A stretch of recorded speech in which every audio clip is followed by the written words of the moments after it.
প্রিয় অভিভাবকরা, সন্তানদের একটু সময় দিন, ওদের সাথে একটু খেলাধুলা করেন। তখন কি হবে জানেন? 4-5 দিন যখন বাচ্চাগুলোর সাথে খেলবেন, ও আপনার জন্য অপেক্ষা করবে, বাবা কখন আসবে, বাবার সাথে খেলবো। এইভাবে আপনার জন্য অপেক্ষা করান, এটা শিখান। অন্যথায় ও কিন্তু এই জিনিসে আকৃষ্ট হয়ে যাবে, মত্ত হয়ে যাবে, আপনার অপেক্ষা আর করবে না, ও এটার অপেক্ষা করবে। আম্মু তাড়াতাড়ি কার্টুনটা ছাড়ো, না হয় খানা খাবো না। আমি আপনাদেরকে এখন একটা হাদিস শোনাবো, পৃথিবীর শ্রেষ্ঠ নানা, পৃথিবীর শ্রেষ্ঠ নাতির সাথে খেলার হাদিস শোনাবো এখন। পৃথিবীর শ্রেষ্ঠ নানা শ্রেষ্ঠ নাতির সাথে, ইবনে মাজাহ 144 নম্বর হাদিস। সুবহানাল্লাহ। রাসূলুল্লাহ সাল্লাল্লাহু আলাইহি সাল্লাম বের হয়েছে, মদিনার গলি দিয়ে হাঁটতেছে, কয়েকজন সাহাবী আছে সাথে, আরেক সাহাবীর বাসায় নবীজির দাওয়াত দিছে। তো নবীজি সাহাবীদেরকে নিয়ে যাইতেছে ওই সাহাবীর বাসায়। হঠাৎ দেখি কি নবীজির নাতি হযরত হুসাইন রাদিয়াল্লাহু তাআলা, ছোট মানুষ, তিনি মদিনার গলিতে খেলতেছে। নবীজি যখন নাতিকে দেখলেন, সবাই নবীজি এইভাবে পিছনে সরায়া সবার সামনে চলে গেলেন, এই হুসাইন খেলতেছে। হ্যাঁ, নবীজিকে যেই মাত্র হযরত হুসাইন দেখলেন, দেখার পর ইয়াফিররু হা হুনা ওয়া ইয়াফিররু হা হুনা, যেই মাত্র নানারে দেখছে, নাতি একবার এদিকে পালায় আর একবার এদিকে পালায়। নবীজিও নাতিরে ধরার জন্য একবার এদিকে দৌড়ায় আর একবার এদিকে দৌড়ায়। হাদিসে আসছে ইউলাইবু, নবী তার নাতির সাথে খেলতেছে, ওয়া ইউদাহিকু, নবী হাসতেছে, নাতিও হাসতেছে, পাশে সাহাবায়ে কেরাম এই সুন্দর দৃশ্য উপভোগ করতেছে। নাতি একবার এদিকে যায়, নানা আপনারা ধরতে দিব না, আবার এদিকে যায়, নানা যেন ধরতে না পারে। নবীজিও নাতির সাথে এইভাবে দৌড়াইতেছে আর হাসতেছে, আর নবীজি খুব উপভোগ করতেছে। এক পর্যায়ে এক হাত রাখলেন থুতনির নিচে, আর এক হাত মাথার মাঝখানে রেখে বললেন, হুসাইনুন মিন্নি ও আনা মিন হুসাইন, হুসাইন আমার, আমি হুসাইনের। আহাব্বাল্লাহু মান আহাব্বা হুসাইনান, হুসাইনকে যে ভালোবাসলো আল্লাহ তাকে ভালোবাসলো। যেদিন নবীজির নাতি হযরত হাসান দুনিয়াতে আসলেন, ফাতেমা রাদিয়াল্লাহু তাআলা আনহা যেদিন হযরত হাসানকে জন্ম দিলেন, সাহাবী বলেন, আমি দেখলাম নামাজের যে আজান, নবীকে দেখলাম অবিকল নামাজের আজানের মতো হযরত হাসানের কানে আজান দিতে দেখলাম। এই হলো 1 নম্বর করণীয় সন্তান দুনিয়াতে আসার পর। 2 নম্বর করণীয় তাহনিক করা। তাহনিক মানে কোনো আল্লাহওয়ালা বুজুর্গের মুখ থেকে খেজুর চাবানো, থুতু নিয়ে সন্তানের মুখে প্রথম খাদ্য হিসাবে দিবেন। সহিহ বুখারীর 3909 নম্বর হাদিস। এই হাদিসে আছে আব্দুল্লাহ ইবনে জুবায়ের রাদিয়াল্লাহু তাআলা, তিনি হলেন হিজরতকারী সাহাবীদের প্রথম সন্তান। মনে রাখবেন, যারা মক্কা থেকে হিজরত করে মদিনায় গিয়েছে, এই হিজরতকারী সাহাবীদের প্রথম যে সন্তান দুনিয়াতে আসছে তার নাম আব্দুল্লাহ ইবনে জুবায়ের। তিনি হলেন হযরত আসমা রাদিয়াল্লাহু তাআলা আনহার ছেলে, আবু বকর সিদ্দিক রাদিয়াল্লাহু তাআলা আনহুর মেয়ের ঘরের নাতি। তার মানে হযরত আবু বকর হলেন নানা, হযরত আসমা হলেন মা, আব্দুল্লাহ ইবনে জুবায়ের হলেন ছেলে, আর বাবার নাম হলো জুবায়ের। তাহলে বাবা জুবায়ের, মা হযরত আসমা, আর নানা হলেন আবু বকর সিদ্দিক রাদিয়াল্লাহু তাআলা। তো আসমা রাদিয়াল্লাহু তাআলা আনহা বলেন, আমার ছেলেটা দুনিয়াতে আসার পর নবীজির কাছে নিয়ে গেলাম, ওয়াদাতুহু ফি হাজরি, আল্লাহ রাসূলের কোলে রাখলাম। দা বিতামরা, নবীজি খেজুর আনলেন। ফামাদাগাহা, মাদাগা শব্দের অর্থ চাবানো, নবী খেজুর চাবাইলেন। ফাতাফালা ফি ফিহি, নবীজি খেজুর চাবানো থুতু আব্দুল্লাহর মুখে দিয়ে দিলেন। এখানে 2টা ফি বলছি, তাফালা ফি ফিহি। প্রথম ফি, এটা হলো ইংরেজিতে টু আছে না, to to, going to, coming to আছে না, ওই টু, ওইটা হলো ফির মতো আর কি আপনার। তো ইংরেজি যারা বুঝেন তারা বোঝার কথা, প্রথম ফি। দ্বিতীয় ফি মানে মুখ, মানে প্রথম ফি, এটা হলো আপনার, এটাকে বলা হয় হরফুল জার। কি বলা হয়? হরফুল জার মানে হলো যেই হরফটা পরের যেই শব্দটা আসবে তাকে জের দিবে। তো প্রথম ফি এটা একটা হরফ, পরের ফি মানে মুখ। সুবহানাল্লাহ। তাহলে একটা হলো হরফ, একটা হলো অক্ষর, আর একটা হলো শব্দ। তো প্রথম ফি এটা হলো অক্ষর, পরের ফি এটা হলো শব্দ। নবীজি আব্দুল্লাহর মুখে থুতু দিয়ে দিলেন। তো এই থুতু যখন তার পেটে গেছে, আসমা রাদিয়াল্লাহু তাআলা আনহা বলেন, ফাকানা আউওয়ালা শাইইন দাখালা বাতনা আবিদিল্লাহ রিকু রাসূলিল্লাহ সাল্লাল্লাহু আলাইহি ওয়াসাল্লাম। আমার ছেলে আব্দুল্লাহর পেটে দুনিয়ার কোনো খাদ্য প্রথম যায় নাই, আল্লাহর রসুলের মুখের থুতু মুবারক আমার সন্তানের পেটে খাদ্য হিসাবে প্রথম খাদ্য গেছে। ওয়াহান্নাকাহু বিতামরা, নবীজি একটু খেজুর আব্দুল্লাহর মুখের ভিতরে তালুতে লাগায় দিছে, এটাকে বলে তাহনিক। কি বলে? তাহনিক। 3 নম্বর, আমরা যারা নবজাতককে দেখতে যাব, মামা, চাচা, খালা, খালু, ফুফা, ফুফু, আমরা তার জন্য বরকতের দোয়া করব। আবু দাউদের হাদিস 5106 নম্বর হাদিস, খুব মন দিয়ে শুনবেন। এই হাদিসের মধ্যে আছে আয়েশা রাদিয়াল্লাহু তাআলা আনহার বর্ণনা। তিনি বলেন, কানা রাসূলুল্লাহ সাল্লাল্লাহু আলাইহি ওয়াসাল্লাম ইউতা বিসসিবিয়ান ফায়াদউ লাহুম বিল বারাকা। রাসূলুল্লাহ সাল্লাল্লাহু আলাইহি সাল্লামের কাছে শিশুদেরকে আনা হতো, নবী তাদের জন্য বরকতের দোয়া করতেন। আমরাও যে কোনো শিশুকে দেখতে যাইলে, ছেলে হোক মেয়ে হোক, তার জন্য বরকতের দোয়া করব। আল্লাহ তৌফিক দান করেন। 4 নাম্বার, শিশু কান্না করলে তার কান্না থামায়া দেওয়া। মা ডেক ধুইতে গেছে, মা নামাজে দাঁড়াইছে, মা রান্নার কাজে আছে, আপনি বাবা ঘরে আছেন, শিশু কান্না করা শুরু করছে, তাড়াতাড়ি গিয়ে ওরে কোলে নিয়ে ওর কান্না থামান। মা যদি নামাজের মধ্যে থাকে, বাসায় যদি তখন কেউ না থাকে, মা লম্বা কেরাতের পরিবর্তে সংক্ষিপ্ত কেরাত দিয়ে নামাজ শেষ করে শিশুকে কোলে নিয়ে তার কান্না থামাতে হবে। ইসলাম শিশুর অধিকার এইভাবে রক্ষা করতে বলছে। দলিল সহিহ বুখারী 868 নম্বর হাদিস। এই হাদিসের মধ্যে আছে রাসূলুল্লাহ সাল্লাল্লাহু আলাইহি সাল্লাম বলেন, ইন্নী লাআকুমু ইলাস সালাহ উরিদু আন উতাওবিলা ফিহা ফাসমাউ বুকাআস সাবিয়্যি ফাআতাজাওয়াজু ফি সালাতি কারাহিয়াতা আন আশুক্কা আলা উম্মিহি। আমি নামাজে দাঁড়াই, লম্বা কেরাত পড়ার নিয়ত করি। নবীজির বক্তব্য, নবী বলেন, আমি নামাজে দাঁড়াই, লম্বা কেরাতের নিয়ত করি। ওই মুহূর্তে যদি আমি কোনো শিশুর কান্নার আওয়াজ শুনি, আমি আমার কেরাত সংক্ষিপ্ত করি। লম্বা কেরাতের নিয়তটা পাল্টায়া কেরাত সংক্ষিপ্ত করি। কেন? আমার পিছনে যারা নামাজ পড়তেছে তাদের মধ্যে মহিলা আছে, মা আছে, ওই শিশুর মা আমার পিছনে আছে। আমার নামাজ যদি লম্বা হয়, তাহলে মা পিছনে তার নামাজও লম্বা হবে, শিশুর কান্নাও বাড়তে থাকবে। এই জন্য আমি সংক্ষিপ্ত কেরাত দিয়ে নামাজ শেষ করি, যেন শিশুর কান্নাটা থেমে যায়। কিভাবে থামবে? মা আমার পিছনে তাড়াতাড়ি নামাজ শেষ করে শিশুকে কোলে নিয়ে তার শিশুর কান্না থামাবে। আমি নবী সংক্ষিপ্ত কেরাতের মাধ্যমে মা এবং শিশুর অধিকার প্রতিষ্ঠিত করি। মায়ের অধিকার কি? মা যেন কষ্ট না পায়, এটা মায়ের অধিকার। শিশুর অধিকার কি? শিশুটা বেশি কানলে ওর কষ্ট হবে, এটা তার অধিকার। এ হলো 4 নাম্বার। 5 নাম্বার, আকিকা করা। রাসূলুল্লাহ সাল্লাল্লাহু আলাইহি সাল্লাম বলেন, ইন্নাল ইয়াহুদা তাউক্কু আনিল গুলাম ওয়ালা তাউক্কু আনিল জারিয়া। ইহুদিরা ছেলের আকিকা করত, মেয়ের আকিকা করত না। তাউক্কু আনিল গুলামি শাতাইন ওয়া আনিল জারিয়াতি শাতান। তোমরা ছেলের পক্ষ থেকে 2টি ছাগল আকিকা করবা, মেয়ের পক্ষ থেকে 1টি ছাগল আকিকা করবা। তাহলে ইহুদিদের অভ্যাস ছিল, তারা ছেলের আকিকা করত, মেয়ের আকিকা করত না। আমাদেরকে নবী বললেন, তোমরা ছেলের পক্ষ থেকে 2টি, মেয়ের পক্ষ থেকে 1টি পশু আকিকা করবা। মাসালা হলো, কারো যদি সামর্থ্য কম থাকে, ছেলের পক্ষ থেকে 1টি পশু আকিকা করলেও সুন্নাহ আদায় হয়ে যাবে ইনশাআল্লাহ, যদি সামর্থ্য কম থাকে। কত গেল? 5। 6 নাম্বার, শিশুর সুন্দর নাম রাখা। এটা গুরুত্ব দিবেন, সুন্দর নাম রাখা।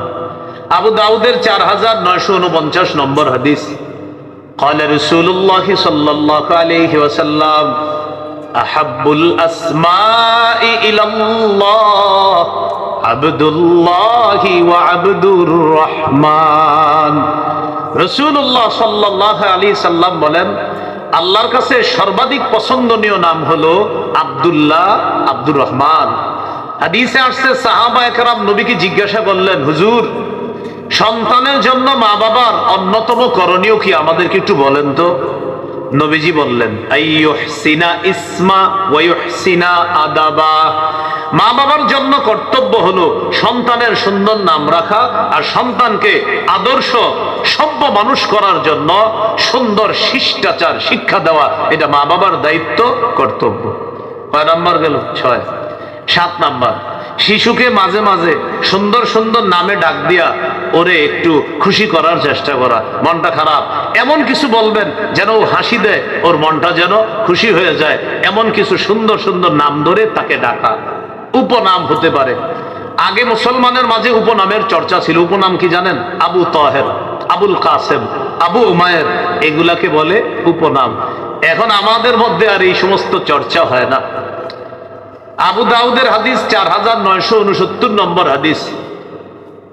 এই হাদিসের মধ্যে আছে আনাস রাদিয়াল্লাহু তাআলা আনহুর ছোট ভাই ছিল, তার একটা পাখি ছিল। পাখি, হযরত আনাসের ভাইয়ের এই পাখিটা মারা গেছে। নবীজি তাদের বাসায় আসছে। আসার পর দেখলেন হযরত আনাস রাদিয়াল্লাহু তাআলা আনহুর ছোট ভাইয়ের মনটা খারাপ। নবীজি বললেন ওর কি হয়েছে? ঘরের সদস্যরা জবাব দিলেন, হুজুর মাতা নুগরহু, তার পাখিটা মারা গেছে। রাসূলুল্লাহ সাল্লাল্লাহু আলাইহি সাল্লাম তখন তাকে বললেন, ইয়া আবা উমাইর মা ফাআলান নুগাইর।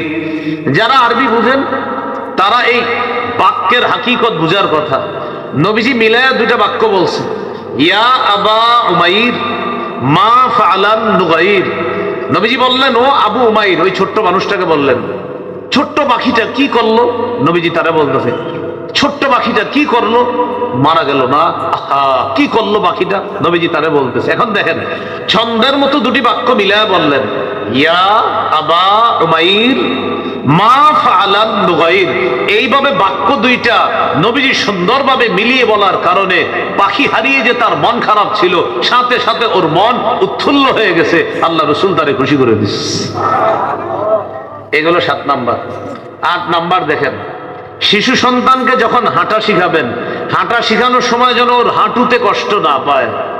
এখন তো সবার পাকার ঘর, এই পাকার ঘরে হাঁটা শিখতে গিয়ে যেন শিশু কষ্ট না পায়। মন দিয়ে শুনেন, দেখেন কি বিখ্যাত হাদিস, আবু দাউদের 1109 নম্বর হাদিস। খতবানা রাসূলুল্লাহ সাল্লাল্লাহু আলাইহি ওয়াসাল্লাম, নবীজি মসজিদের মধ্যে খুতবা দিতেছে। فأقبل الحسن والحسين رضي الله تعالى عنهما। নবীজি মসজিদে জুমার খুতবা দিতেছে, হাসান হুসাইন রাদিয়াল্লাহু আনহুমা মসজিদে প্রবেশ করছে। খুতবা অবস্থায় নবীজি তাকায়া দেখে নাতি দুইজন, ইয়াসুরানি ওয়া ইয়াকুমান, বারবার হাসান হুসাইন মাটিতে পড়ে যায়, আবার দাঁড়ায়, আবার পড়ে যায়, আবার দাঁড়ায়। নবীজি খুতবা বন্ধ করে দিলেন। খুতবা বন্ধ করে মিম্বর থেকে নামলেন। আখাদাহুমা, নাতি দুইজনকে কোলে নিলেন। কথাটা মাথায় আনেন, জুমার খুতবা, পৃথিবীর শ্রেষ্ঠ খতিব তার খুতবা বন্ধ করে নাতি দুইজনকে কোলে নিলেন। নেওয়ার পর ফাসাইদা বিহিমাল মিম্বার, নবী দুই নাতিকে নিয়ে মিম্বরে গেলেন। এরপর বাকি খুতবা শেষ করছে। কি শিখাইলেন? হাদিসের শেষে নবী বলেন, লাম আসবির, আমি সহ্য করতে পারি নাই। ওরা মসজিদে ঢুইকা বারবার পড়ে যাচ্ছে, আবার দাঁড়াইতেছিল, ওদের কষ্ট হচ্ছিল, আমি সহ্য করতে পারতেছিলাম না। খুতবা বন্ধ করে ওদেরকে আমি কোলে নিয়ে মিম্বরে গিয়ে আমি ওদেরকে কষ্ট দেওয়া থেকে হেফাজত করে ওদের অধিকার প্রতিষ্ঠিত করছি। কি শিখলাম ভাই? শিশু হাঁটা শেখানোর সময় ওর যেন পায়ে বেশি কষ্ট না পায়। 9 নাম্বার, শিশুর জামার কালারের ক্ষেত্রে সচেতন হওয়া। বিশেষ করে ছেলে শিশু, ওদের জামার কালার যেন আজাইরা কালার না হয়। মেয়েদের কালারে ছাড় আছে, ছেলেদের যেন আন্দাজি মার্কা কালার না হয়। হ্যাঁ, নাসাইর হাদিস 5316 নম্বর হাদিস। আব্দুল্লাহ ইবনে আমর রাদিয়াল্লাহু তাআলা আনহুমার বর্ণনা, তিনি বলেন, রাআহু রাসূলুল্লাহ সাল্লাল্লাহু আলাইহি ওয়াসাল্লাম আলাইহি সাওবানি মুআসফারান। রাসূলুল্লাহ সাল্লাল্লাহু আলাইহি সাল্লাম তার সাহাবী আব্দুল্লাহ ইবনে আমরকে দেখলেন তার শরীরে দুটি কুসুম রঙের জামা। فقال رسول الله صلى الله عليه وسلم هذه ثياب الكفار فلا تلبسها।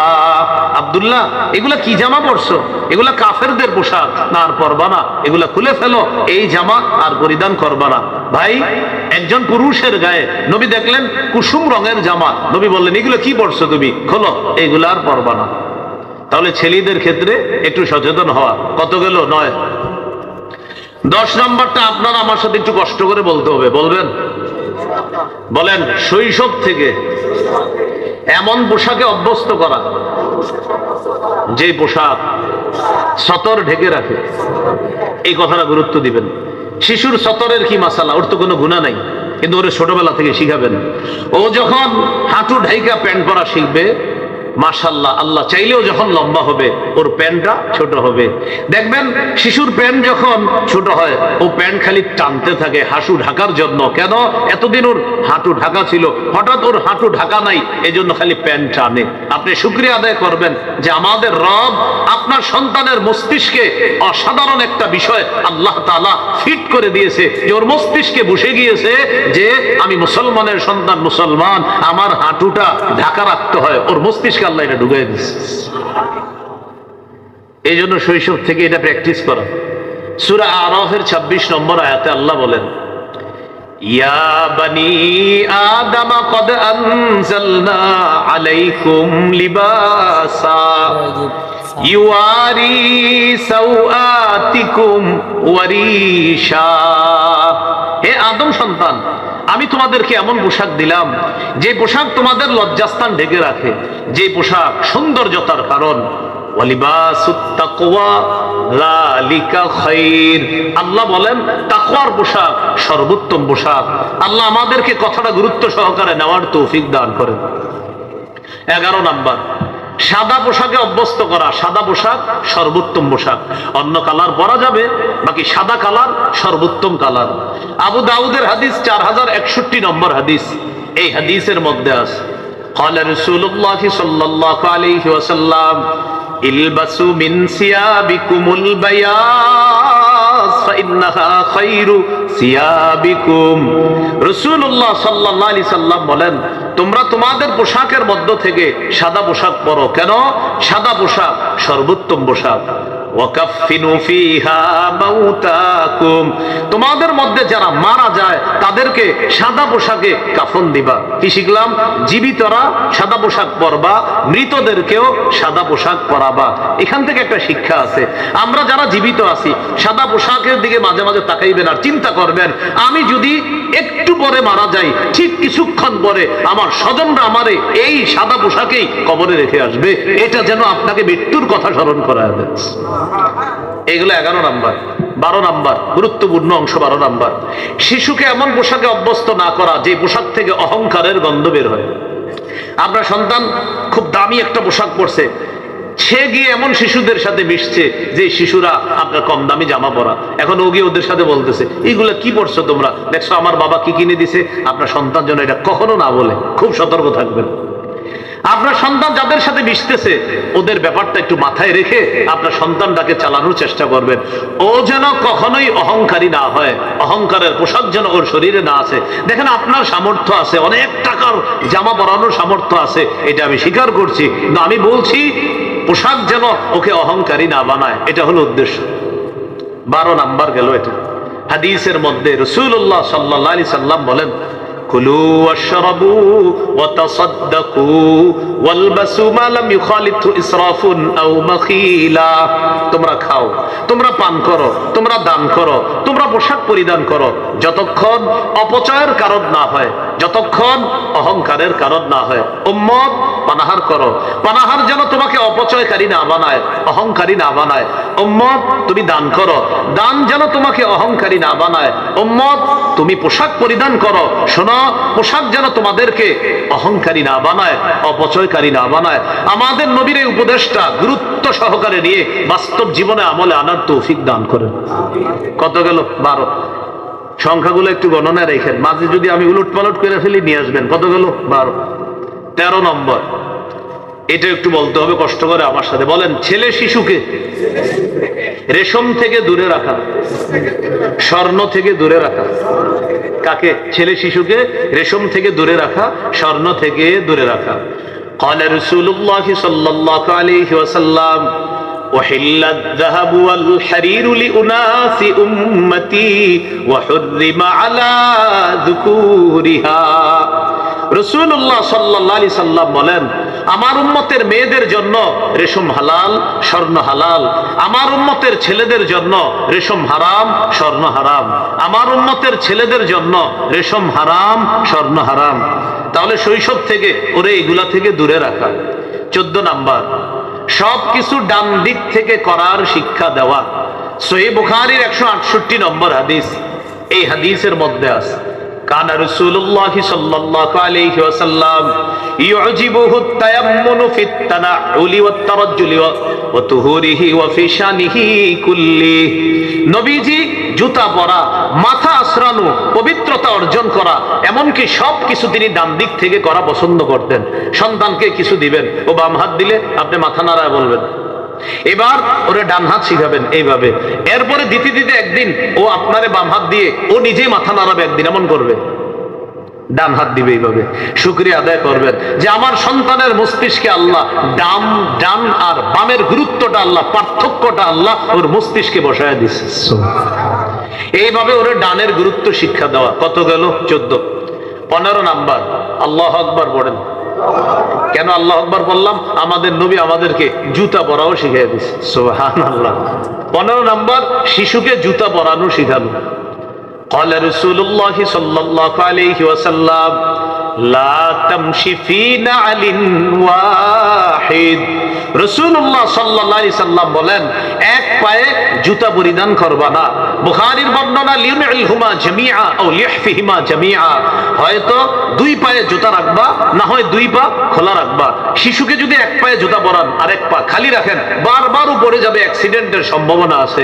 নবী বলেন, হয়তো দুই পা খোলা রাখবা, না হয় দুই পায়ে জুতা পরিধান করবা, এক পায়ে জুতা পরিধান করবা না।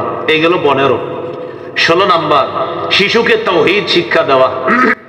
তিরমিজির হাদিস 2516 নম্বর হাদিস। এই হাদিসের মধ্যে আসছে রাসূলুল্লাহ সাল্লাল্লাহু আলাইহি সাল্লাম আব্দুল্লাহ ইবনে আব্বাস রাদিয়াল্লাহু তাআলা আনহুমাকে বললেন, ইহফাজিল্লাহ ইয়াহফাজকা। আব্দুল্লাহ, আল্লাহর বিধিবিধানগুলো রক্ষা করবা, আল্লাহ তোমারে রক্ষা করবে। ইহফাজিল্লাহ তাজিদহু তুজাহাকা, তুমি সদা সর্বদা আল্লাহকে স্মরণে রাখবা, বিপদে আপদে আল্লাহকে কাছে পাইবা। ইযা সাআলতা ফাসআলিল্লাহ, আব্দুল্লাহ যখন তুমি চাইবা আল্লাহর কাছে চাইবা। ওয়া ইযা ইসতাআনতা ফাসতাইন বিল্লাহ, আর যখন সাহায্য প্রার্থনা করবা আল্লাহর কাছে সাহায্য প্রার্থনা করবা। এইভাবে সন্তানকে তাওহীদ শিক্ষা দেওয়া। 17 নাম্বার, ঈমানি তরবিয়ত শিক্ষা দেওয়া। ঈমানি তরবিয়তের মধ্যে শ্রেষ্ঠ তরবিয়ত নামাজের তরবিয়ত শিক্ষা দেওয়া। 7 বছর বয়সে সন্তানকে নামাজের আদেশ করা, 10 বছর বয়সে প্রয়োজনে তাকে মৃদু আঘাত করা। আপনার সন্তান 7 বছর বয়সে নামাজের কথা বললেই যে শুনবে বিষয়টা এমন না। শৈশব থেকে ওরে নামাজে অভ্যস্ত করা। যারা মা আছে, মাকে বলবেন সন্তান যখন ঘুমায় মাঝে মাঝে ওর পাশে দাঁড়ায় যেন মা নামাজ পড়ে। সাধারণত শিশুদের হঠাৎ ঘুম ভেঙে গেলে ও যেন চোখ খুলে দেখে মা নামাজের মধ্যে আছে। শিশুরা যখন হঠাৎ কিছু দেখে ওর মস্তিষ্কে এটা কাজ করে, ওর অন্তরে এটা নিয়ে কল্পনা শুরু হয়ে যায়, ঘটনা কি, আম্মা এটা কি করে, এই আম্মা কি করে, এটা যেন ওর মধ্যে কাজ করা শুরু করে। হঠাৎ ঘুম ভেঙেই যেন দেখে মা নামাজে আছে। আপনি মাঝে মাঝে সুন্নত বিতির নহল নামাজ ঘরে পড়বেন, আপনার 1.5-2 বছরের শিশুটা দেখবেন দৌড়ায় গিয়ে আপনার পাশে নামাজে দাঁড়ায় যাবে। ওর পরনে কাপড় না থাকলেও টুপি একটা দিয়ে আপনার পাশে দাঁড়ায় যাবে। যারা বাবা আছেন ভালো বলতে পারবেন। হ্যাঁ, 1.5-2 বছর বয়স, পরনে কাপড় নাই, কিন্তু দেখে কি আপনি নামাজ পড়লে মাথায় কি যেন একটা থাকে, এটা ওর মাথায় ঢুকছে। তখন ওর চিন্তা হইলো যে কাপড় আছে না আছে এটা চিন্তার বিষয় না, মাথায় থেকে এটা ঠিক রাখতে হবে। ছোট মানুষ কোত্থে টুপি একটা নিয়ে মাথায় দিয়ে এই বাবার পাশে গিয়ে দাঁড়ায় যাবে। এবার বাবার দিকে তাকায়, কি করে দেখে বাবার ঠোঁট নড়ে, ও ঠোঁট নাড়াইতে থাকে। এবার যখন রুকুতে যায় তো ও রুকুতে যায়, তো ছোট্ট মানুষ। এবার রুকুতে যাওয়ার পরে বাবাদের সুবহানা রব্বিয়াল আজিম পরে এই সুয়ের সিনের আওয়াজটা ওর কানে গেছে, ওর মাথায় কাজ করছে। ঘটনা কি, আব্বাকে কিছু পরে নাকি। এবার এমনি তাকায় তো দেখে কি বাবার ঠোঁট নড়ে, এবার ওরও ঠোঁট নড়ে। এবার আপনি সালাম ফিরানোর পর যখন আঙ্গুলের করগুলা গনতে থাকবেন, সুবহানাল্লাহ, ইস্তেগফার পড়তেছেন, 3 তাসবিহ পালন করতেছেন, আপনি এগুলা পড়তেছেন, ও আপনার দিকে আর আঙ্গুলের করের দিকে তাকায়, ও ঠোঁট নাড়ে আর আঙ্গুলের কর গন্ধে থাকে। এইভাবে রবের শুকরিয়া আদায় করেন যে রব আপনার সন্তানের মস্তিষ্কে অসাধারণ একটা বিষয় আল্লাহ বসিয়ে দিয়েছেন। এইভাবে ওরে সন্তানকে বড় করা। তখন যখন ওর বয়স 7 হবে তখন আপনি ওরে আর আদেশও করা লাগবে না, কারণ ও মাথায় এটা ঢুকে গেছে যে আমি এমন এক পরিবারের সন্তান যেই পরিবারে নামাজ পড়া এটা একটা সহজ বিষয়, কমন বিষয়। এই পরিবারে নামাজ পড়াটাই এটা একটা সহজ বিষয়, এটা যেন ওর মাথায় কাজ করে। রাসূলুল্লাহ সাল্লাল্লাহু আলাইহি সাল্লাম বলেন, মুরু আওলাদাকুম বিসসালাহ ওয়া হুম আবনাউ 7 সিনিনা ওয়াদরিবুহুম আলাইহা ওয়া হুম আবনাউ 10 সিনিনা। তোমাদের সন্তানের বয়স যখন 7 হয় তখন তাকে নামাজের আদেশ করো, যখন বয়স 10 হয় প্রয়োজনে তাকে মৃদু আঘাত করো। কত নাম্বার গেল? 17। আপনি পাশে বসছেন, আমি একটু পরে কিন্তু জিজ্ঞাসা কিন্তু আপনার একটু পরে আপনি কিন্তু বলতে হবে। হ্যাঁ, 18 নাম্বার, মসজিদে শিশুর উপস্থিতি গুরুত্ব দেওয়া। কোন জায়গায়? মসজিদে শিশুর উপস্থিতি গুরুত্ব দেওয়া। এটা মন দিয়ে শুনেন। বর্তমান সমাজে আমাদের অনেক সন্তানরা, শিশুরা 6-7 বছরের শিশুরা মসজিদে গেলে হঠাৎ যদি ওরা কোনো দুষ্টামি করে, মুরব্বীরা ওদেরকে এমন ধমক দিয়ে বের করে দেয় মসজিদ থেকে, ও আর 2-3 মাসও মসজিদের কাছে আসে না। 18 নাম্বার, শিশুকে মসজিদে গেলে মসজিদে ওর উপস্থিতি গুরুত্ব দেওয়া। এবার আমি আপনাদেরকে একটা পরামর্শ হিসেবে বলি, 4-5 জন শিশু মসজিদে যদি আপনি নিয়ে যান, ওদেরকে যদি একসাথে নামাজের কাতারে দাঁড় করায় দেন, ওরা কিন্তু মসজিদে এলাকায় রাখবে না, অন্য কোথাও নিয়ে যাবে। এখন আপনারা একটা বুদ্ধি করবেন, অভিভাবকরা প্রত্যেক শিশুকে আপনার সাথে দাঁড় করান। এক কোণায় আপনি দাঁড়ান, আপনার সাথে আপনার শিশু, মাঝে খাম্বা আছে মনে করেন কথার কথা, এখানে আরেক অভিভাবক তার শিশু নিয়ে দাঁড়াবে, আরেক কোণায় আরেক শিশু নিয়ে দাঁড়াবে। এইভাবে শিশুরে মসজিদে আটকান, মসজিদ থেকে বের করে দিয়েন না। আপনারা যখন রুকুতে যাবেন, ওরা কিন্তু ওদের নেটওয়ার্ক ঠিক রাখে, রুকুতে গেলে সবাই এইভাবে নেটওয়ার্ক ঠিক রাখে, তো দুষ্টামি করতে পারে না। ওগুলা জানেন, যারা সন্তানের বাবা আছেন আপনারা জানার কথা। তো এইভাবে ওদেরকে মসজিদে আটকান, মসজিদে ওদেরকে মসজিদমুখী করেন। কেন? নবীজি সাল্লাল্লাহু আলাইহি সাল্লাম ইমাম সাহেবকে বলছে, ইমাম সাহেব আপনি যখন নামাজ পড়াবেন 4 শ্রেণীর মুসল্লিরে গুরুত্ব দিয়ে আপনি নামাজ পড়াতে হবে। সুবহানাল্লাহ। ক্বালা রাসূলুল্লাহ সাল্লাল্লাহু আলাইহি ওয়াসাল্লাম, ইযা আম্মা আহাদুকুমুন নাস ফালইউখাফফিফ। নবীজি বলেন, তোমাদের কেউ যখন মানুষের ইমামতি করবা, 4 শ্রেণীর মুসল্লির প্রতি লক্ষ্য রেখে নামাজ একটু সহজ করবা। 4 শ্রেণীর মুসল্লির প্রতি লক্ষ্য রেখে নামাজ একটু সহজ করবা। 1 নাম্বার, ফাইন্না ফীহিমুদ দাঈফা, মুসল্লিদের মধ্যে দুর্বল মুসল্লি আছে। 2 নাম্বার, ওয়াস মারিদা, মুসল্লিদের মধ্যে অসুস্থ মুসল্লি আছে। 3 নাম্বার, ওয়াস সাগীরা, মুসল্লিদের মধ্যে শিশু মুসল্লি আছে। সুবহানাল্লাহ। কে আছে বলেন, কে আছে? শিশু। 3 নাম্বার। 4 নাম্বার, ওয়াল কাবীরা, বৃদ্ধ মুসল্লি আছে। বলেন 4 শ্রেণীর মধ্যে শিশুর কথা আছে কিনা?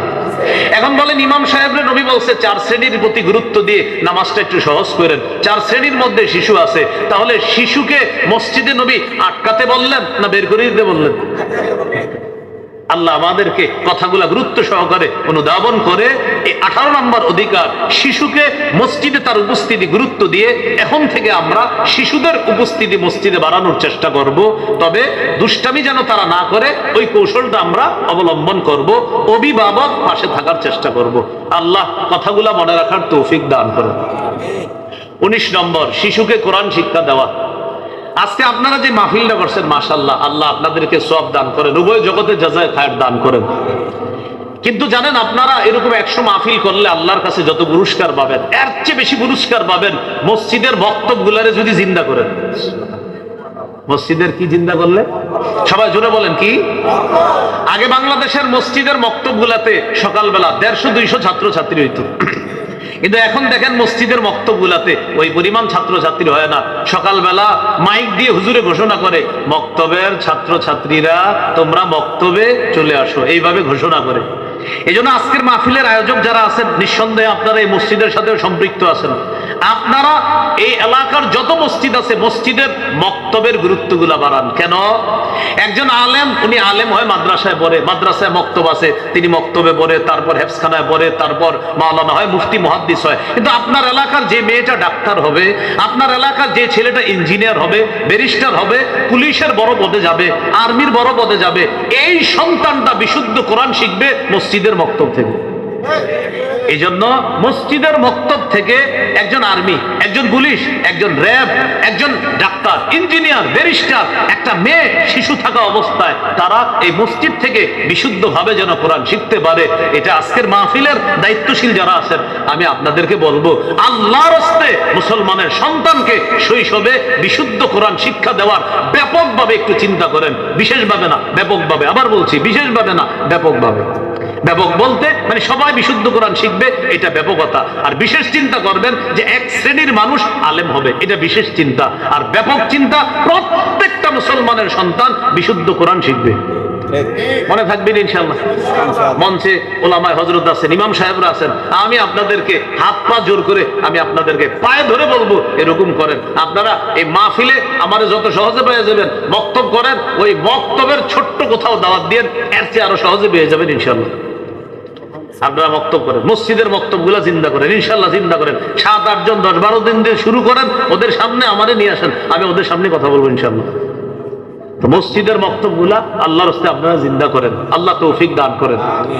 বলছিলাম 19 নম্বর কোরআনের শিক্ষা, এটা শৈশব থেকে দেওয়া। কি শিখলাম ভাই? ব্যাপকভাবে আমরা চিন্তা করব।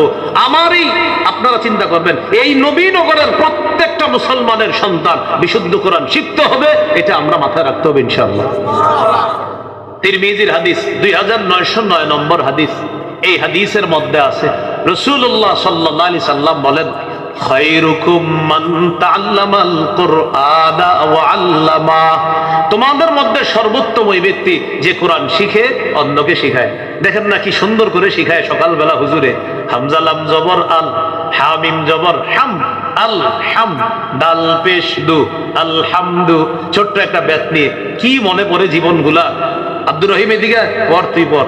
বা জবর বা, শিন জবর শাহ, বাসা, র দুই পেশ রুন, বাসারুন, যা তুই যা। তুই এদিকে পর। নুন জবর না, সদ জবর স, নাস, র জবর র, নাসর। নবীজি কি বলে জানেন? খায়রুকুম, খায়রুকুম। এই শোনো, এই যে পড়ছে আর যে পড়তেছে, যে পড়াইতেছে, আমি নবী এদেরকে তোমাদের মধ্যে সর্বোত্তম বলে ঘোষণা করলাম। এ হলো 19 নম্বর। তো কোরআনের শিক্ষা দেওয়া, আল্লাহ আমাদেরকে গুরুত্ব অনুধাবন করার তৌফিক দান করে। 20 নম্বর, বড় আজীব কথা, সন্তানের সাথে খেলাধুলা করা। এখন তো বাবারা সন্তানের সাথে খেলাধুলা করেই না, কারণ বাবারা খুব ব্যস্ত। ওনারা বাসায় আসার পরও ব্যস্ত হয়ে যায়, কারণ পকেটে যেই 4 কোনার জিনিস আছে ওইটা নিয়ে বারান্দায় গিয়ে বসে যায়। উনি অনেক ব্যস্ত, প্রচুর ব্যস্ত, সন্তানের সাথে খেলে না। আমি আপনাদেরকে এখন একটা হাদিস শোনাবো, পৃথিবীর শ্রেষ্ঠ নানা, পৃথিবীর শ্রেষ্ঠ নাতির সাথে খেলার হাদিস শোনাবো। পৃথিবীর শ্রেষ্ঠ নানা, শ্রেষ্ঠ নাতির সাথে। ইবনে মাজাহ 144 নম্বর হাদিস। সুবহানাল্লাহ। রাসূলুল্লাহ সাল্লাল্লাহু আলাইহি সাল্লাম বের হয়েছে, মদিনার গলি দিয়ে হাঁটতেছে, কয়েকজন সাহাবী আছে সাথে।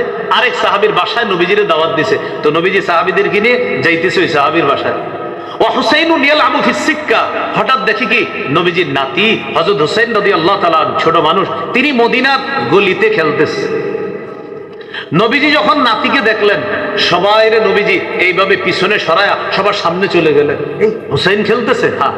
নবীজিকে যেই মাত্র হযরত হুসাইন দেখলেন, দেখার পর ইয়াফিররু হা হুনা ওয়া ইয়াফিররু হা হুনা, যেই মাত্র নানারে দেখছে, নাতি একবার এদিকে পালায় আর একবার এদিকে পালায়। নবীজিও নাতিরে ধরার জন্য একবার এদিকে দৌড়ায় আর একবার এদিকে দৌড়ায়। হাদিসে আসছে ইউলাইবু, নবী তার নাতির সাথে খেলতেছে, ওয়া ইউদাহিকু, নবী হাসতেছে, নাতিও হাসতেছে। পাশে সাহাবায়ে কেরাম এই সুন্দর দৃশ্য উপভোগ করতেছে।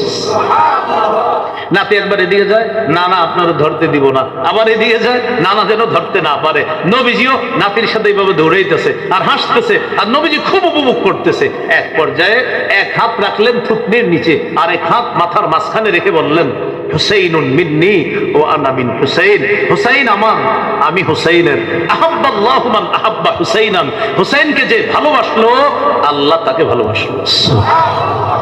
কত গেল? 20। প্রিয় অভিভাবকরা, সন্তানদের একটু সময় দিন, ওদের সাথে একটু খেলাধুলা করেন। তখন কি হবে জানেন? 4-5 দিন যখন বাচ্চাগুলোর সাথে খেলবেন, ও আপনার জন্য অপেক্ষা করবে, বাবা কখন আসবে, বাবার সাথে খেলবো। এইভাবে আপনার জন্য অপেক্ষা করান, এটা শিখান। অন্যথায় ও কিন্তু এই জিনিসে আকৃষ্ট হয়ে যাবে, মত্ত হয়ে যাবে, আপনার অপেক্ষা আর করবে না, ও এটার অপেক্ষা করবে। আম্মু তাড়াতাড়ি কার্টুনটা ছাড়ো, না হয় খানা খাবো না। আল্লাহ আমাদের সকলকে কথাগুলো বোঝার তৌফিক দান করেন। কতগুলো? 20 নম্বর। 21 নম্বর, শিশু সন্তানকে ভালোবাসা। মাঝে মাঝে জড়ায়া ছোট্ট ছেলেটাকে মেয়েটাকে জড়িয়ে ধরে বলবেন, আল্লাহ আমি ওরে খুব ভালোবাসি, আপনিও ভালোবাসেন, এইভাবে আল্লাহকে বলবেন। সহিহ বুখারীর 5884 নম্বর হাদিস। নবীজি একদিন বাজার থেকে আসার পর নবীজি বললেন, আইনা লুকা। লুকা এটা আরবি শব্দ, এটার বাংলা হলো হ্যাংলা পাতলা শিশু। নবীজি বললেন, আইনা লুকা, আচ্ছা আমার হ্যাংলা পাতলা শিশুটা কই? শিশু মানে হযরত হাসান কোথায়? হযরত হাসান দেখতে হ্যাংলা পাতলা ছিলেন। আয়েশা বললেন, আমার হ্যাংলা পাতলা ভাই কোথায়? আমার হ্যাংলা পাতলা সন্তান কোথায়? কোথায় হাসান কোথায়? হাসান দৌড়ে আসছে। আসার পর ইলতাজামাহু, নবীজি হযরত হাসানকে বুকের সাথে জড়ায়া ধরে বললেন, আল্লাহুম্মা ইন্নী উহিব্বুহু, আল্লাহ আমি হাসানকে খুব ভালোবাসি। ফাআহিব্বা, আল্লাহ আপনিও আমার হাসানকে ভালোবাসেন। ওয়া আহিব্বা মাইয়ুহিব্বু, আল্লাহ আমার হাসানকে যে ভালোবাসবে আমি নবী আপনাকে বলে দিলাম আপনিও তাকে ভালোবাসেন। কত নাম্বার গেল? 21। 22 নাম্বার, দেখেন আমার দিকে, শিশুকে রানে বসানো। রানে, শিশুকে রানে বসানো। রানে বসিয়ে মাঝে মাঝে আদর করবেন শিশু সন্তানকে। আজকে সুন্নাহটা এই নিয়তে পালন করবেন যে নবী শিশুকে রানে বসাইছে, আমিও বসাইলাম। কেন? আমার নবীর সুন্নাহ জিন্দা করলাম। আজকে বাসায় গিয়ে এই সুন্নাহটা, যাদের শিশু আছে ইনশাআল্লাহ এই সুন্নাহটা আদায় করার চেষ্টা করবেন। সহিহ বুখারী 6003 নম্বর হাদিস। উসামা ইবনে যায়েদ রাদিয়াল্লাহু তাআলা আনহু বলেন, কানা রাসূলুল্লাহ সাল্লাল্লাহু আলাইহি ওয়াসাল্লাম ইয়াখুযুনি ওয়া ইউকঈদুনি আলা ফাখিজি ওয়া ইউকঈদুল হাসান আলা ফাখিজিহিল উখরা। উসামা ইবনে যায়েদ বলেন, আল্লাহ নবী আমাকে ধরে তার এক রানে বসাইতেন, হাসানকে আরেক রানে বসাইতেন। উসামা হলেন নবীজির ছেলের ঘরের নাতি, ছেলে মানে পালক পুত্র যায়েদ বিন হারেস রাদিয়াল্লাহু তাআলা আনহুর সন্তান উসামা। তাহলে আপনারা বলেন তো, ছেলের ঘরের নাতির সম্পর্কে নবী কি হবে? দাদা। বলেন কি হবে? দাদা। তাহলে এক রানে দাদার নাতি, আরেক রানে হযরতে হাসানকে বসাইছে, তাহলে নানার নাতি। এবার একটু কল্পনায় আনেন, নবীজির এক রানে দাদার নাতি, আরেক রানে নানার নাতি। মানে আপনারা যারা দাদাও আছেন নানাও আছেন, কথার কথা, আপনি এই সুন্নাহটা পালন করেন যে আপনার ছোট্ট একজন নাতি আছে, তা আপনি দাদা, এই দাদার নাতিকে এক রানে বসান। আপনার মেয়ের ঘরের নাতি আছে, আপনার ওই মেয়ের ঘরের নাতিকে আরেক রানে বসান। একই ব্যক্তি নানা দাদা হিসাবে আল্লাহ রাসূলের সুন্নাহটা জিন্দা করেন। নবীজি দুই নাতিকে এইভাবে জড়ায়া ধরলেন। ধরার পর আল্লাহকে বললেন, আল্লাহুম্মা আরহামহুমা ফাইন্নী আরহামুহুমা। আল্লাহ উসামাকে আর হাসানকে আমি খুব মায়া করি, আল্লাহ আপনিও ওদের দুইজনকে মায়ার চাদরে আবদ্ধ করে নেন। কত নাম্বার গেল? 22। 23 নম্বর, শিশুকে স্নেহ করা। শুধু আপনার শিশু না, যার শিশু হোক প্রত্যেকের শিশুকে স্নেহ করবেন। সমাজে কিছু মানুষ আছে, এরা শুধু নিজের শিশুকে স্নেহ করে, অন্যের শিশুরে দেখলে একটা হাসিও দেয় না, উল্টা অন্যের শিশু যদি তারে দেখে আর ওই রাস্তা দিয়ে হাঁটে না। কিছু মানুষ এমন অভিনয় করে শিশুদেরকে দেখলে মনে হয় যে উনি এশিয়া মহাদেশ চালায়, আসলে এলাকার চা দোকানের সামনে বসে রয়েছে। কেন? আপনি একটা হাসি দিলে সমস্যা কোথায়? না, বাচ্চারা দেখলে একটা হাসি দিবেন, আল্লাহ খুশি হয়। তো কি করে জানেন? চেহারাটা এমন করে, মানে আরেকজনের শিশু আরেকজনে বলে এটা কার ছেলে রে, এটা কার মেয়ে রে, মানে উনি খুব একটা ভাব নিতেছে যে এশিয়া মহাদেশ যে কোনো মুহূর্তে উনি দখল করতে পারে। কেন? আপনি কেন এইভাবে জিজ্ঞাসা করতেছেন যে কার ছেলে কার মেয়ে? আপনার চেহারা কেন এমন থাকবে? বাচ্চা মানুষের ব্যাপারে আপনার চেহারা এমন কেন হবে বলেন? ও আপনার শত্রুর ছেলে, মনে করেন বাচ্চাটা আপনার শত্রুর ছেলে, আপনার শত্রুর মেয়ে, ও তো নিষ্পাপ। এইভাবে চেহারাটা খারাপ করে নবীজি বলে না, লাইসা মিন্না মান লাম ইয়ারহাম সাগীরানা ওয়া লাম ইয়ারিফ শারাফা কাবীরিনা।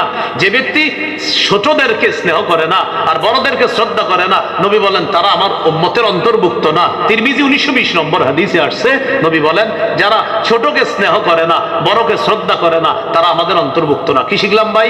শুধু আমাদের শিশু না, আমরা যে কোনো শিশু, এক একটা ফুল, তাদেরকে দেখলে একটা মুস্কি হাসি দেব ইনশাআল্লাহ। কত নাম্বার গেল? 23। 24 নম্বর, শিশুকে চুমু দেওয়া। একটা আজীব হাদিস শুনেন, সহিহ বুখারীর 5997 নম্বর হাদিস। রাসূলুল্লাহ সাল্লাল্লাহু আলাইহি সাল্লামের এক সাহাবী, তার নাম আকরা ইবনে হাবিস, তিনি বলেন, ইন্নালি আশারাতাম মিনাল ওয়ালাদ মা ক্বাব্বালতু আহাদাম মিনহুম। নবীজির সাহাবী আকরা ইবনে হাবিস বলেন, আমার 10 জন সন্তান, আমি একজনেরও চুমা দেই না।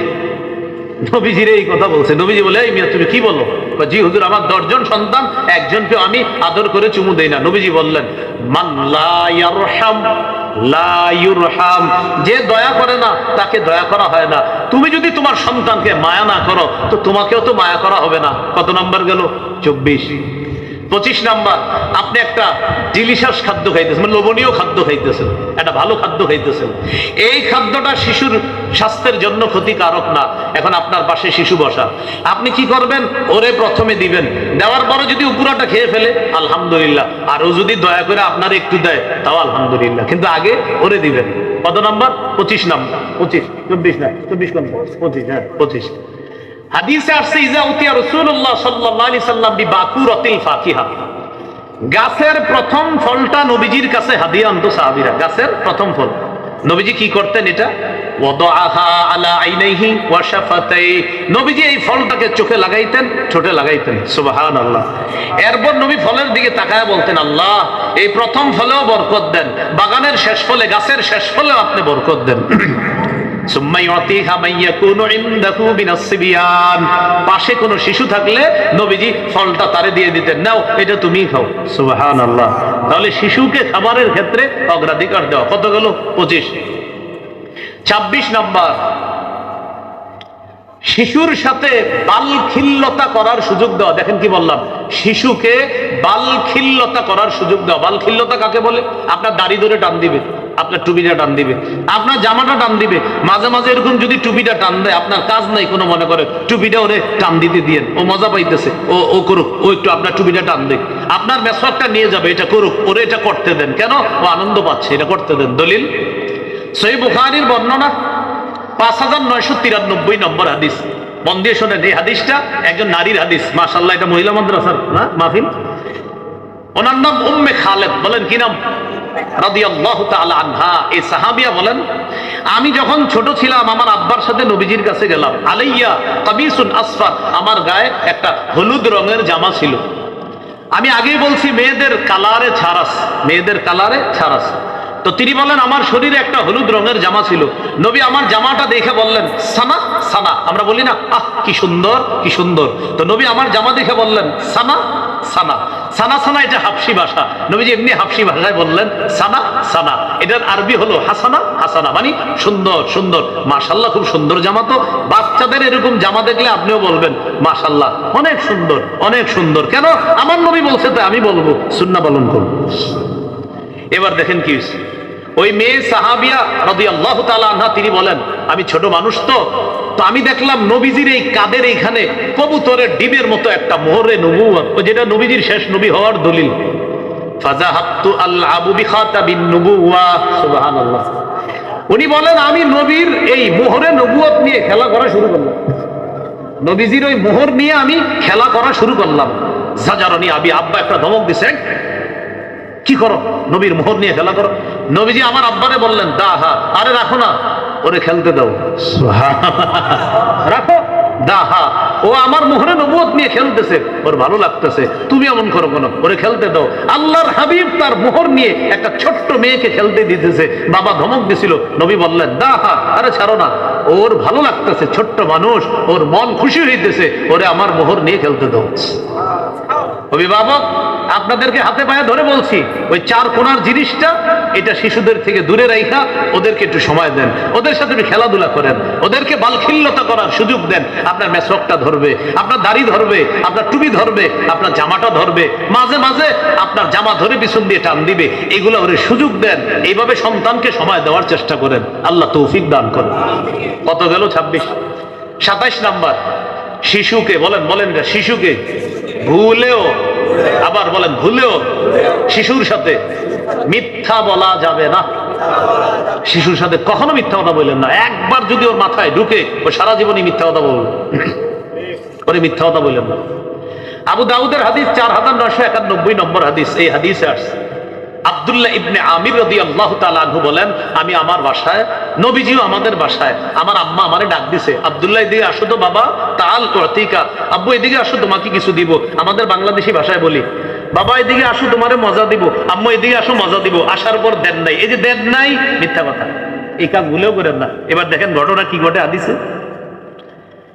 মা বললেন, বাবা এদিকে আসো।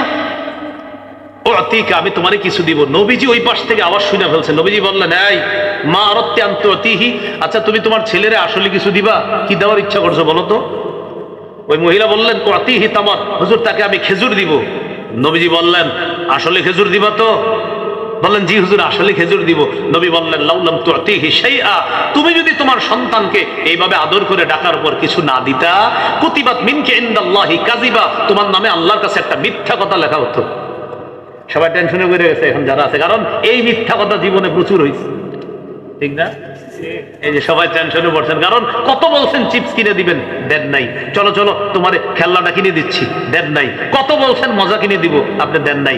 আপনি যদি না দেন বললেন না, কান্না করুক, ওরে মিথ্যা শিখায়েন না। কত গেল ভাই? 27। আপনি আবার কমাই দেন কেন? 27 কত নাম্বার গেল? 27 নাম্বার। 28 নাম্বার বলেন, খেলায় মগ্ন, বলেন শিশুকে হঠাৎ বাধা না দেওয়া। শিশু খেলতেছে, ওরে হঠাৎ বাধা দিয়ে না, মস্তিষ্কে সমস্যা হতে পারে। আস্তে ধীরে বুঝায় শোনায় নিয়ে আসবেন, হঠাৎ বাধা দিবেন না। নবীজি খেলায় মগ্ন শিশুদেরকে হঠাৎ বাধা না দিয়ে প্রথমে গিয়ে আসসালামু আলাইকুম বলে একটা সালাম দিতেন। আসসালামু আলাইকুম, কি অবস্থা? শিশুদেরকে নবীজি একটা সালাম দিয়ে, চিন্তা করে একটু মাথায় আনেন, আল্লাহ নবী খেলায় মগ্ন শিশুদেরকে কিছু বলার জন্য যদি যাইতেন, প্রথমে নবীজি খুব ধীরস্থির ভাবে, শান্ত ভাবে শিশুদের দিকে তাকায়া আসসালামু আলাইকুম একটা সালাম দিতেন। সালাম দেওয়ার পর শিশুরা বুঝতেন নবীজি সালাম দিছে, আর শিশুরাও নবীজির দেখলে খুব খুশি হইতো। এই জন্য তারা অপেক্ষা থাকতো, দেখি কি বলে। দেখেন এই যে ওরা অপেক্ষা হয়ে গেছে, ওরা প্রস্তুত হয়ে গেছে, এবার নবীর কথা ওরা নিবে। বুঝাইতে চাইলাম হঠাৎ বাধা না দাও। সহিহ মুসলিমের বর্ণনা 6272 নম্বর হাদিস। এই হাদিসের নাম্বারটা আপনাদের পকেটের উস্তাদ অনুযায়ী, মুসলিম শরীফের নাম্বারটা বললাম, আপনাদের পকেটে একটা উস্তাদ আছে ওই অনুযায়ী। অনেকে আবার মিলায়, চা দোকানে চিপা চুপায়, যে দেখে হাদিসটা মিলে কিনা, ওই পকেটে যেটা আছে। যদিও এটা না বললে আমার সমস্যা ছিল না, এটা কিন্তু আন্তর্জাতিক ভাবে ফলো করা হয় না, এটা শুধু বাংলাদেশে ফলো করা হয়, এই জন্য আপনাদেরকে বলে দিলাম। এই হাদিসের মধ্যে আছে, আনাস রাদিয়াল্লাহু তাআলা আনহু বলেন, নবীজি একদিন আমার একটা কাজে পাঠাইছে। পাঠানোর পর আমি বাহিরে এসে দেখি পোলাপান খেলতেছে, ওদের সাথে আমিও শুরু করে দিলাম খেলা। নবীজি আমারে খুঁজতে খুঁজতে বেরিয়েছে, কোথায় গেল এটা? ছোট মানুষ হয়তো জানাস। নবীজি আইসা দেখে কি আনা আল্লাহ আবু মাল গিলমান, ছোট্ট ছোট্ট মানুষগুলোর সাথে আমিও খেলতেছি। আমাদেরকে নবীজি হঠাৎ বাধা না দিয়ে সাল্লাম আলাইনা, নবী আমাদের সবগুলা শিশুদেরকে একটা সালাম দিলেন। সালাম দেওয়ার পর আমারে ডাইকা এরপরে কাজে পাঠাইছে। তাহলে কি শিখলাম ভাই? হঠাৎ বাধা না দেওয়া। আমরা কি করি জানেন? পেট একটা নিয়ে গিয়া, এই কারো তোর খবর আছে, শিশু আপনার কাছে আসবে দূরের কথা, আল্লাহ না করেন অনেক সময় হারায়া যায়, ভয়ে কোথায় জানি চলে গেছে। কত নাম্বার গেল? 28। 29 নাম্বার, শিশুকে শৈশব থেকে গুনাহের কিছু শিক্ষা দিয়েন না, গুনাহের পরিবেশ থেকে দূরে রাখেন। এখানে আমার বয়ান যারা শুনছেন, পুরুষ অভিভাবক আছেন, পর্দার আড়ালে হয়তো মা বোনরাও আলোচনা শুনছে, যেহেতু মহিলা মাদ্রাসা হয়তো মা বোনরা আছে। আমি আপনাদেরকে আল্লাহর হস্তে বলি, ঘরটাকে গুনামুক্ত পরিবেশ বানানো, ঘরটাকে গুনামুক্ত পরিবেশ বানানো। আপনার সন্তানকে আপনি গুনামুক্ত একটা জীবন দেওয়ার চেষ্টা করেন। আপনি বলতে পারেন হুজুর শিশুর তো গুনাহ নাই, কথা সত্য। 3 শ্রেণীর গুনাহ লেখা হয় না। হাদিসে আসছে রুফি আল কালামু আন সালাসা, 3 ব্যক্তির গুনাহ লেখা থেকে কলম উঠিয়ে নেওয়া হয়েছে। 1 নাম্বার আনিন নাইমি হাত্তা ইস্তাইফিজা, ঘুমন্ত ব্যক্তির গুনাহ লেখা হয় না যতক্ষণ সে জাগ্রত না হয়। 2 নাম্বার ওয়ানিল মুবতালা হাত্তা ইয়াবরা, পাগলের গুনাহ লেখা হয় না যতক্ষণ সুস্থ না হয়। 3 নাম্বার ওয়ানিস সাবী হাত্তা ইয়াকবারা, শিশু যতক্ষণ বড় না হয় তার গুনাহ লেখা হয় না।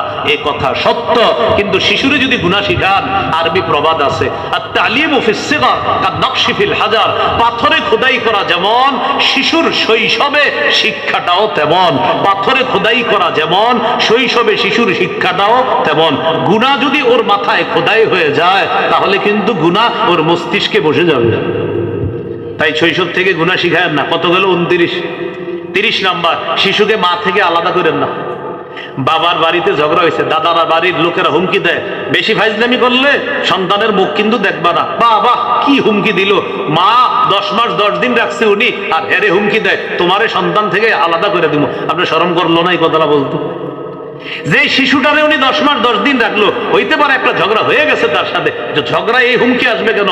বেশি ঝামেলা করলে সন্তানের মুখ কিন্তু দেখবা না, এরকম মারে হুমকি দেয় না, এটা নিষেধ। তিরমিজির হাদিস 1566 নম্বর হাদিস, রাসূলুল্লাহ সাল্লাল্লাহু আলাইহি সাল্লাম বলেন, মান ফাররাকা বাইনা ওয়ালিদাতিন ওয়া ওয়ালাদিহা ফাররাকাল্লাহু বাইনাহু। এই ব্যক্তি মাকে আর তার শিশুকে আলাদা করে, শিশুকে যে তার মা থেকে আলাদা করে, ওই ব্যক্তিকে আর তার আপনজনদেরকে কিয়ামতের ময়দানে আল্লাহ আলাদা করে দিবে। বলি নাউজুবিল্লাহ। কত নাম্বার গেল? 30। 31 নাম্বার। এই মাহফিলে যারা আছেন আপনারাই শুনুন মন দিয়ে। শিশু কোনো মজলিসে তার অভিভাবকের সাথে বসা, হঠাৎ পিছন দিয়ে আপনি আসছেন, আইসা কি করলেন? শিশুরে সরাই দিলেন, এই যা শর্ত, আপনি ওখানে বসলেন। নবীজি বলেন এটা নিষেধ। শিশুকে আর তার অভিভাবককে আলাদা করে তুমি মাঝখানে বসো না, জায়গা পাইলে বসো, না পাইলে তুমি পিছনে দাঁড়ায় থাকো, শিশুরে সরায়ও না। রাসূলুল্লাহ সাল্লাল্লাহু আলাইহি সাল্লাম বলেন, লা ইয়াজলিসু রাজুলু বাইনা রাজুলি ওয়া বাইনা ইবনিহি। শিশুর বাবা আর শিশুর মাঝে আলাদা করে তুমি মাঝখানে বসবা না। এই কত নম্বর গেল? 31 নম্বর। 32 নম্বর, শিশুকে ধমক না দেওয়া। কি ধমক না দেওয়া বলেন তো? ধমক না দেওয়া। সহিহ বুখারীর বর্ণনা 6038 নম্বর হাদিস। আনাস রাদিয়াল্লাহু তাআলা আনহু বলেন, খাদামতু রাসূলুল্লাহি সাল্লাল্লাহু আলাইহি ওয়াসাল্লাম 10 সিনিনা। আমি 10 বছর নবীর খেদমত করেছি। মা ক্বালালি উফিন ওয়ালা লিমা সানাতা ওয়ালা আল্লাহ সানাতা। নবী কখনো বলে নাই এটা কেন করেছো, এটা কেন করনি। নবী কখনো ধমক দেয় নাই, কখনো বলে নাই। ভাই কত নাম্বার গেল? 32 না 32 কি কয় 31? 32 গেছে। হ্যাঁ 32। 33 নাম্বার, শিশুকে ছোটবেলা থেকে ভদ্রতা শিখায় দেওয়া, মানুষের ব্যাপারে ওর ভিতরে যেন প্রতারণা না আসে, এটা শিখানো। আবু দাউদের হাদিস, তিরমিজিরও হাদিস, 2678 নম্বর হাদিস। এই হাদিসের মধ্যে আছে, আনাস রাদিয়াল্লাহু তাআলা আনহু বলেন, নবী আমাকে বলছে, আনাস ইন কদারতা আন তুসবিহা ওয়া তুমসিয়া ওয়া লাইসা ফি কলবিকা গিশুন লি আহাদিন ফাফআল। আনাস তুমি যদি পারো, তোমার রাতটা এমন হয়, তোমার দিনটা এমন হয় যে তোমার অন্তরে কোনো মুসলমানের প্রতি বিদ্বেষ নাই, মানুষের প্রতি বিদ্বেষ নাই, তুমি এমনটাই হওয়ার চেষ্টা করবা।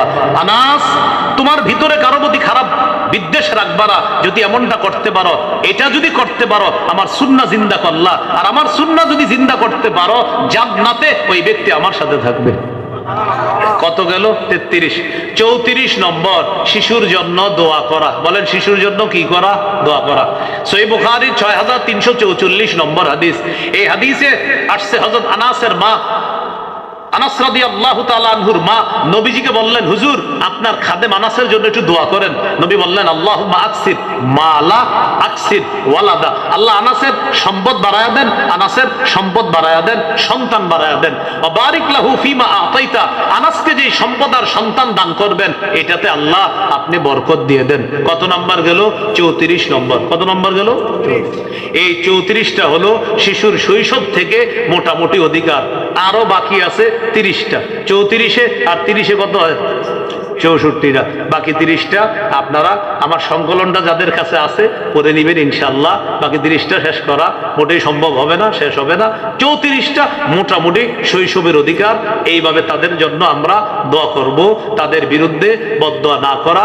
আল্লাহ আমাদের সকলকে যেই 34টা অধিকার বলা হলো যতটুকু মনে রাখতে পারেন, মা স্বামী যারা আছেন, স্বামী স্ত্রী যতটুকু মনে রাখতে পারেন, অতটুকু মনে রেখে ওই আলোকে শিশুকে সভ্য একজন আদর্শ মানুষ হিসাবে যেন গড়ে তুলতে পারি, আল্লাহ তৌফিক দান করেন।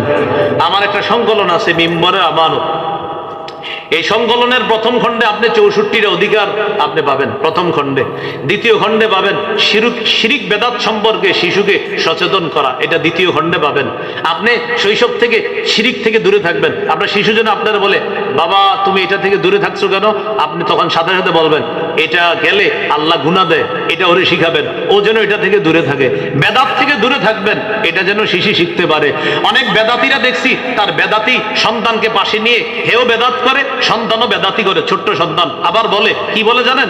যে গাছের ফল ফল তো সেরকমই হবে, গাছ যেমন ফল তো তেমন হবে। মানে আমিও বেদাতি, আমার সন্তানও বেদাতি হবে বলতেছে, বুঝাইতেছে। মানে অনেক বেদাতি তাদের শিশু সন্তান এর সাথে বেদাত করে আর বলে গাছ যেমন ফল তো তেমন হবে। মানে উনি বুঝাইতে চায় উনি যেমন বেদাতি, সন্তানও এরকম বেদাতি হয়েছে। এই জন্য শিরিক বেদাত সম্পর্কে সন্তানকে কিন্তু সচেতন করা, এটা 2 নম্বর খণ্ডে পাবেন। 3 নম্বর খণ্ডে পাবেন হালাল হারাম সম্পর্কে শৈশব থেকে সন্তানকে আপনি দূরে রাখা। আপনার সন্তান যেন ছোটবেলা থেকে কিছু কিছু বিষয় থেকে আপনি দূরে থাকেন, ওরও যেন মাথায় ঢুকে এইটা থেকে দূরে থাকতে হবে, এইভাবে যেন ও শিখতে পারে। কথা বুঝে আসছে? হালাল হারাম সম্পর্কে সচেতন করা। 4 নম্বর খণ্ডে স্বামী স্ত্রীর অধিকার, দুইজনে মিলেমিশে কিভাবে সংসারটা সাজাবেন, এটা 4 নম্বর খণ্ডে পাবেন। 5 নম্বর খণ্ডে তাওহীদের আলোচনা, প্রায় 250 পৃষ্ঠা বিবির আলোচনা। 6 নম্বর খণ্ড সালাতের আলোচনা, নামাজের আলোচনা, এটা 250 পৃষ্ঠা। 7, 8 নম্বর খণ্ডে পাবেন শিশুর প্রস্রাব আপনার গায়ে লাগলে নাপাক হবে না পাক হবে, অনেকের ভিতরে ভুল ধারণা আছে। শৈশবের শিশু সম্পর্কে অনেকগুলা মাসালা আছে, নামাজেরও মাসালা আছে নারী পুরুষের। 7, 8 নম্বর খণ্ডে। 9 নম্বর খণ্ডে সিয়াম সম্পর্কে আলোচনা, জাকাত সম্পর্কে আলোচনা। শিশু বালেগ হওয়ার আগেই ওরে রোজা রাখা শিখাইবেন। এই রমজানে ওরে 3টা রাখাইবেন, পরের রমজানে 6টা, পরের রমজানে 12টা, পরের রমজানে 24টা, যেন বালেগ হওয়ার আগে মোটামুটি রোজা রাখার অভ্যাস হয়। বালেগ হওয়া মাত্রই যেন 30-29টা ওর জন্য কোনো ব্যাপার না হয়। এইভাবে এটা 9 নম্বর খণ্ডে। 10 নম্বর খণ্ডে হজ সম্পর্কে আলোচনা। কারো যদি প্রয়োজন হয় কোনো লাইব্রেরিতে বললেই হবে, মিম্বরের আমানত আপনাদেরকে এনে দিবে।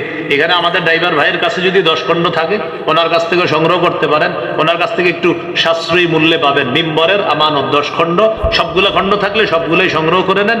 আলেম ওলামা নারী পুরুষ সবাই পড়তে পারবেন। জুমার বয়ানও আলোচনা করা যাবে, ঘরে বসে বসে মা বোনরা নারী পুরুষ সবাই পড়তে পারবেন। আল্লাহ আমাদের সকলকে আজকের যে কথাগুলো শুনলাম বললাম সবাই যেন আমলে আনতে পারি, আল্লাহ তৌফিক দান করেন। সুবহানাল্লাহি ওয়া বিহামদিহি, সুবহানাল্লাহ।